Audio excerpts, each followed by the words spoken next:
Hi, I'm Sharon Fisher, and today we're bringing Marv, the Medford Art Resource Vehicle, to you in a different way, virtually, as I'm actually here on my deck in West Medford. I'm going to be demoing how we can weave a simple mandala using items you already have or those in a kit which we can provide to you in a safe and contact-free manner. The name mandala comes from the Sanskrit word for circle and refers to the sense of wholeness created by concentric forms. The act of creating a mandala represents a transformation of the universe from a reality of suffering to one of enlightenment and healing. Mandalas figure in the meditative teaching and healing practices of several religions and cultures. For our purposes, we're creating them as a decorative project and a symbol of unity and spirit that may also provide some calming and meditation in the process of making them. For those that are interested, much has been written about the role of the mandala, and I encourage you to explore as you see fit.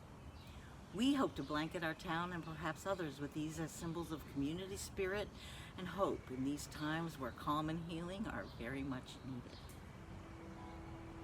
So let's start creating. You're going to need a hoop. We have two sizes available that we can provide to you, or you can come up with a hoop of your own with something in your household.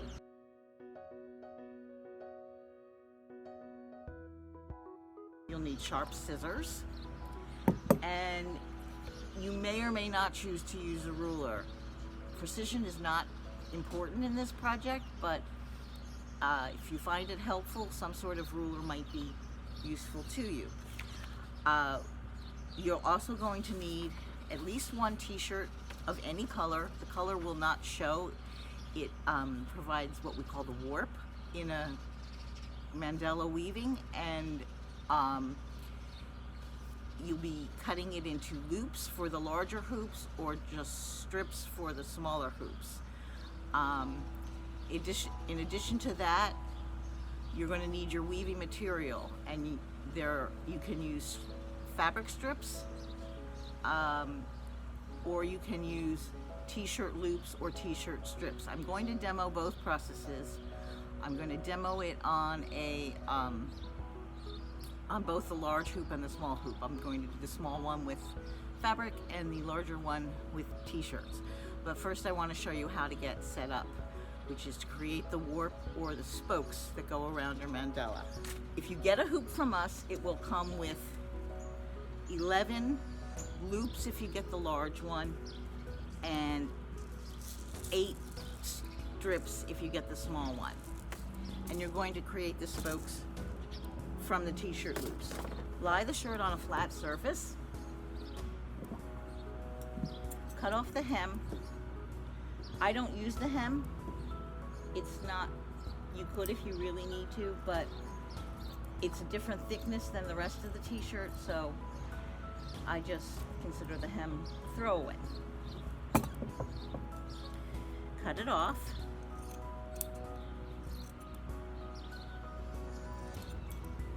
Lie it flat again. And to cut the strips for the warp, you're going to want approximately 1-inch strips. Again, precision is not important, and if you prefer not to even use a ruler, you can eyeball it.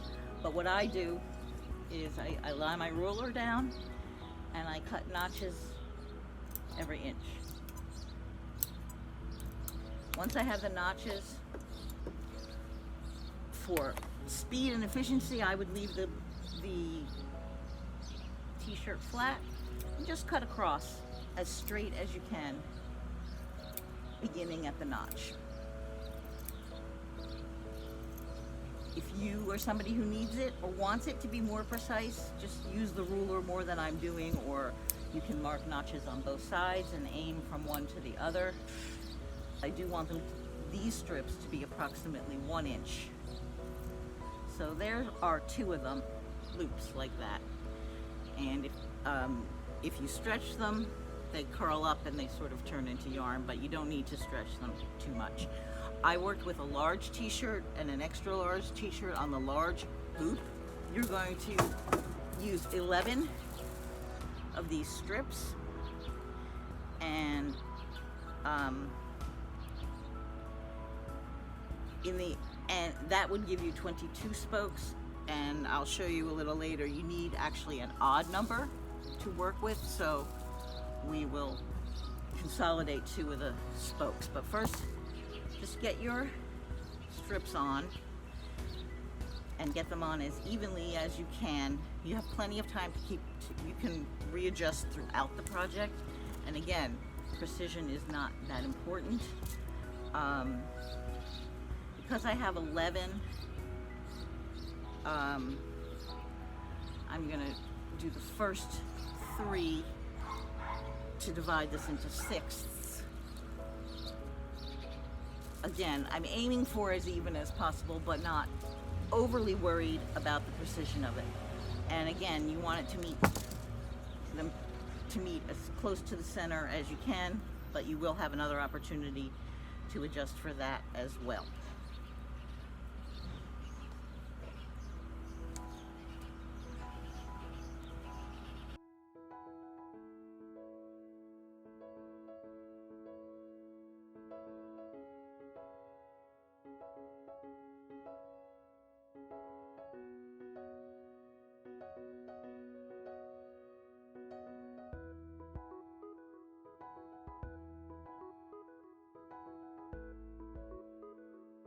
So you just get them even, scrunch it towards the middle, and then I'm going to weave this one with colored strips, which are already cut. And you can cut your colored strips in either 2-inch strips or roughly 2-inch strips, or you can cut them in 1-inch strips. I have a mix here. I'm going to start with a 2-inch, and to secure, these are my 2 that I am going to count as 1. So I'm going to start there and make sure they're bound together well. But there are 2 on this side, and you can see it still forms. We're making that 1, and it still forms 2 spokes over there. Take your first t-shirt strip and loop it around those 2 to bind them together.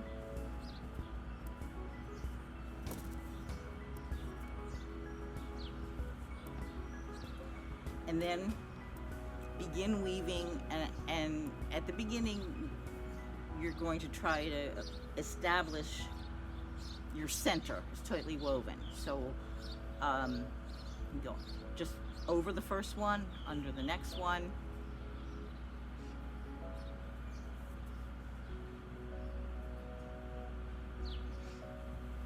I'm going to do something different. There are 2 ways, there are 2 weaving styles. You can choose either of them. But at the center, I actually like to do something that I find I can get a little tighter, which is to go over 2 and come back 1 towards the outside, over the next 2, and back 1 towards the outside, and so on. And I'm going to do at least the first strip this way. You can do it either way.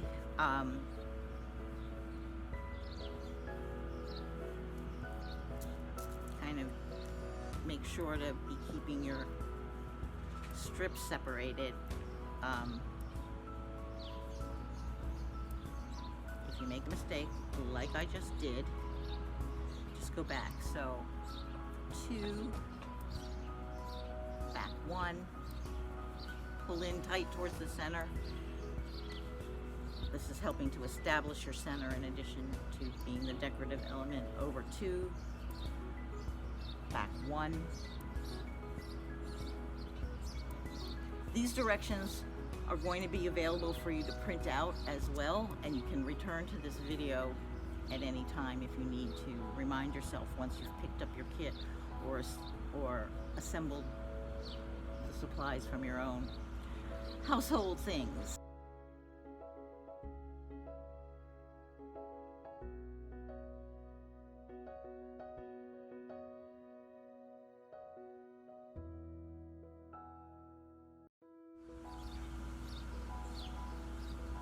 So, over 2, back 1,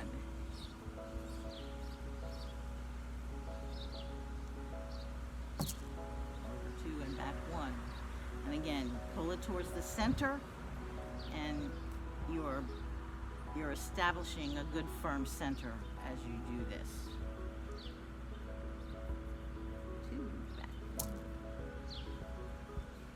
I'm going to weave a couple of strips on this with the t-shirts. I'm going to show you how to, an easy way to attach them if you've created them as loops. And when I show you the fabric, if you decide to do strips rather than loops, you'll attach them the same way as if it were just regular fabric. But when you have the advantage of having the loops, there's a fun way to attach them to one another as you get to the end.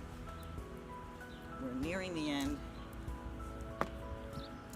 and at this point, I'm going to continue to use the same shirt. Take the loop,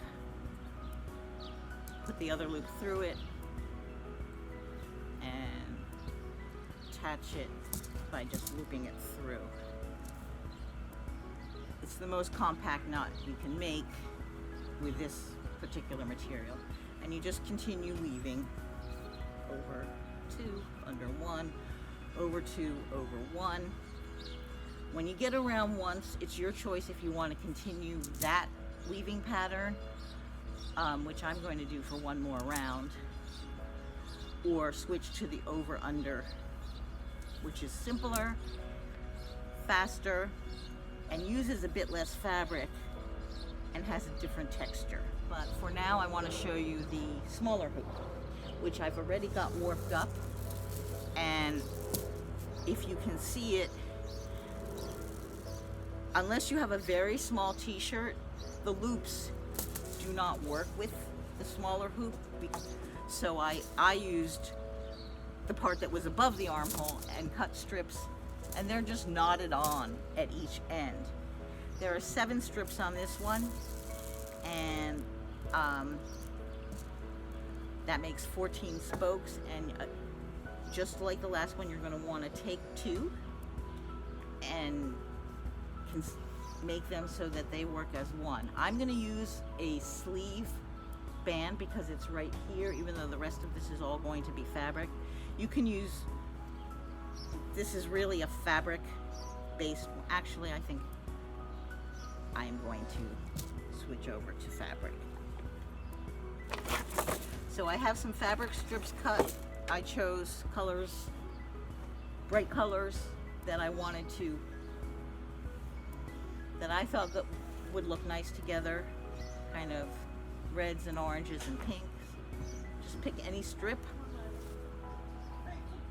choose the 2 spokes that you want to be together, and these strips are created just by taking a piece of fabric and ripping it on the grain, or you can cut it. They can be 2 inches or even wider. Fabric, you definitely don't want to go to 1 inch. It will not fill up quickly enough. So you tie that, you just tie that on with a double knot. And I've taken my 2 spokes and put them together. And I'm gonna, once I have this knot tied, I'm going to make that the back. This was a fairly short strip of fabric, you know. I was working with scraps, so I worked with what I have. So I've already knotted 2 together, and it's just, you join with double knots, or there's another way I will show you where you can sort of get the loop effect, but a knot is fine. And I'm gonna go, I have it knotted onto that one. I'm gonna go over the first one. In my case, I'm weaving that way. It depends on it doesn't matter, it just depends on what's most comfortable for you. And again, you want to pull towards the center. You want the center to be nice and firm. As you move out, if you choose to have a looser weave and have some space between your strips of fabric, that's fine. People have added in textured yarn in some cases. In one of mine, I added in like part of a garland from a Christmas tree, gave it a little sparkle. But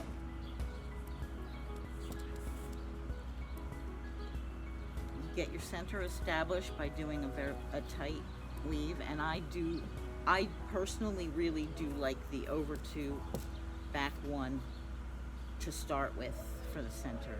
And fabric, unlike this fabric has a definite right side and a wrong side, and you can get some interesting effects by letting it, you know, like you can see how it's changed there. I'm gonna let that go because I'm fine with it, but if you're somebody who isn't fine with it, then you just want to make sure that you keep the side that you are considering the right side up front. And we've gone around once, and I'm going to start just the under over at this point. And I am going to mostly keep the front of the fabric towards the front.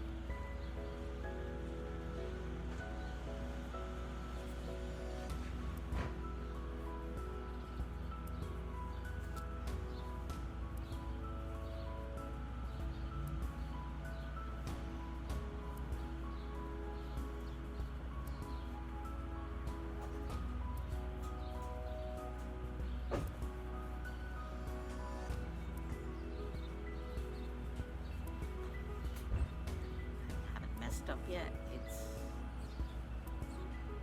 going under where the behind one, where the one before it was over, and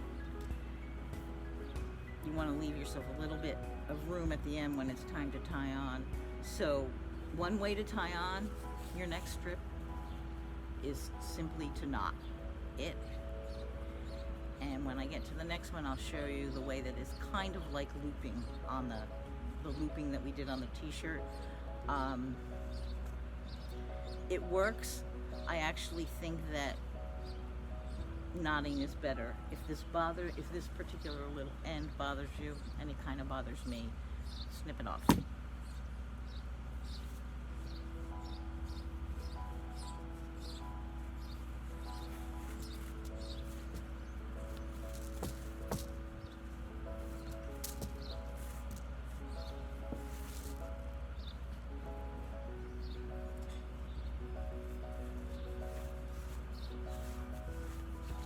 You wouldn't want to strip much longer than this because it just makes it difficult. You know, you have all of that to pull through. This strip it. I just worked with whatever scraps of fabric I had, whatever width they were. So some of mine are longer than this. The red piece, as I mentioned, was actually short, and I had already knotted 2 short pieces together because I knew I would want a little bit more, but short pieces are fine, especially on these smaller hoops.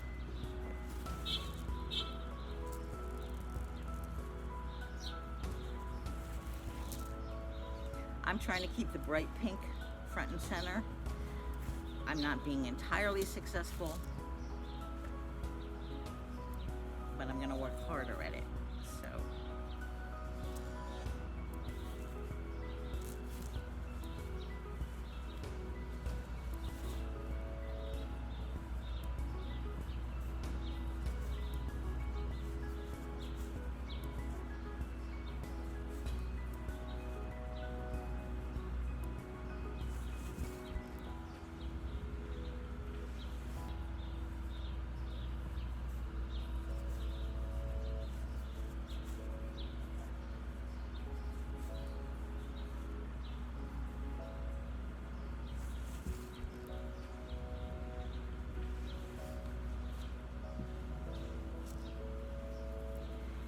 Probably going to do one more strip, then I will finish this one up, but I will in editing I will hopefully speed it up so that you can see the finished product without having to watch me weave the whole thing. At the end I will try to figure out exactly or roughly how long it took me, but I've had a few people test the instructions, and they've completed a small one in about 45 minutes, I believe, while they were on the phone. So here's the technique that's similar to looping.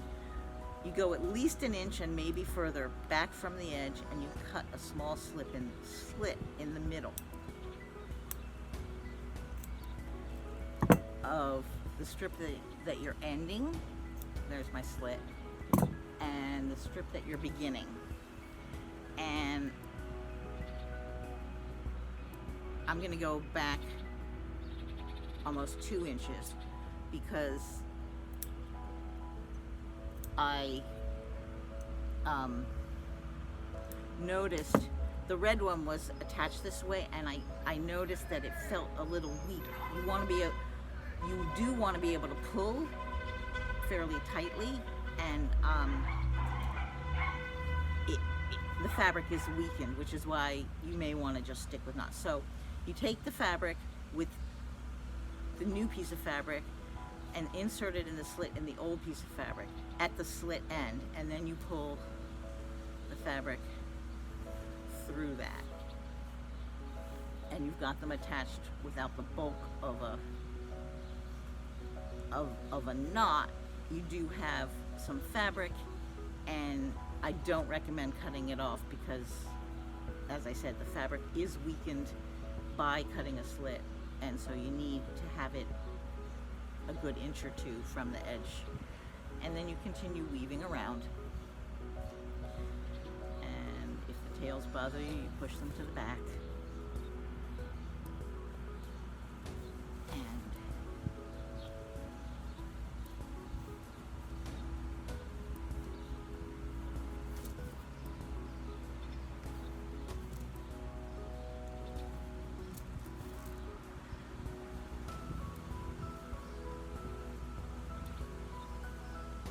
that is the process. I'm going to weave this one all the way out to the edge. I'm going to speed it up and then come back and tell you how long it took me. But before I do that, I just want to mention a few things. This is the first in a series. We are planning on having a Tuesdays with Marv event every other Tuesday.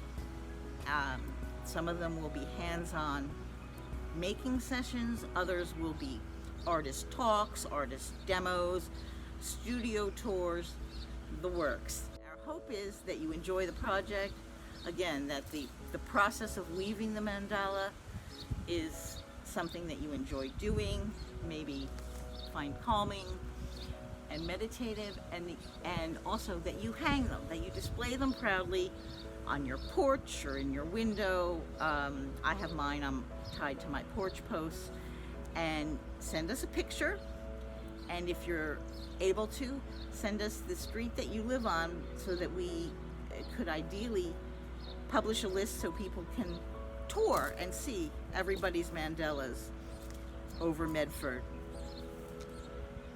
A community display and a display of community. So thank you very much for watching. If you are watching this live, you can get started. You can let us know you want a kit, and you can also, or you can watch till the end, or you can come back and visit. We will have the replay on our YouTube channel, and you could just fast forward to the end if you want to see the finished product. Thanks again. Stay well. Bye.